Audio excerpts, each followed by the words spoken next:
மீகா 7வது அதிகாரம் 15வது வசனம் இப்படியாக சொல்கிறது, நீ எகிப்து தேசத்திலிருந்து புறப்பட்ட நாளில் நடந்தது போலவே உன்னை அதிசயங்களை காண பண்ணுவேன். இன்னைக்கு ஏசப்பா உங்களுக்கு கொடுக்குற வாக்குத்தத்தம், உன்னை அதிசயங்களை காண பண்ணுவேன். எகிப்து தேசத்திலிருந்து இஸ்ரவேல் ஜனங்களை ஏசப்பா புறப்பட பண்ணினாரு. ஆனா இஸ்ரவேல் ஜனங்கள் வாழ்க்கையில ஏசப்பா அநேக அற்புதங்களை செஞ்சாரு.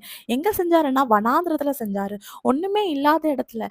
வனாந்திர வாழ்க்கைனாலே அது ஒரு வெறிச்சோடி போன வாழ்க்கை. அந்த வனாந்திரத்துல தான் ஏசப்பா அற்புத அதிசயங்களை இஸ்ரவேல் ஜனங்களுக்காக செஞ்சாரு. தண்ணி கூட இல்லாத இடத்துல ஆண்டவர் அவங்களுக்காக கன்மலைய பிளந்தாரு. சிவந்த சமுத்திரத்தின் வழியா ஆண்டவர் நடக்க வச்சாரு. வானத்தின் மன்னாவால அவங்கள போஷித்தாங்க. இன்னும் காடைகளை ஆண்டவர் அவங்களுக்காக வரவழைச்சாரு. அது மட்டும் இல்ல, அவங்க போட்டிருக்கிற ட்ரெஸ் வரைக்கும் அது பழசா போனது இல்லைன்னு சொல்லிட்டு பரிசுத்த வேதாகமத்துல சொல்லப்படுது. அப்படி ஆண்டவர் இஸ்ரவேல் ஜனங்களுக்காக ஒண்ணுமே இல்லாத அந்த வனாந்திரத்துல அற்புத அதிசயங்களை செஞ்சாரு.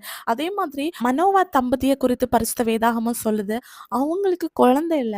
ஆனா ஆண்டவர் இல்லாத இடத்துல ஆண்டவர் உருவாக்குறாரு. அவங்க வாழ்க்கையில ஆண்டவர் அதிசயத்தை விளங்க பண்ணினாரு. அதே மாதிரி இதை கேட்டுட்டு இருக்க உங்க வாழ்க்கையில கூட ஏதாவது ஒரு அதிசயம் நடக்காதுன்னு சொல்லிட்டு நீங்க கண்ணீரோடு இருக்கலாம். உங்க குடும்ப காரியமா இருக்கலாம், வேலை காரியமா இருக்கலாம், குழந்தை காரியமா இருக்கலாம்.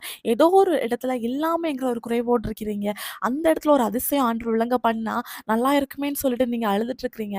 அந்த சத்தம் ஆண்டவருடைய செவிகள்ல கேட்டுச்சு. அதனால ஆண்டவர் இன்னைக்கு உங்களை பார்த்து சொல்றாரு, உன்னை அதிசயங்களை காண பண்ணுவேன்னு சொல்லிட்டு. அதிசயங்களை உங்க சொந்த கண்கள்னால நீங்க பார்க்க போறீங்க.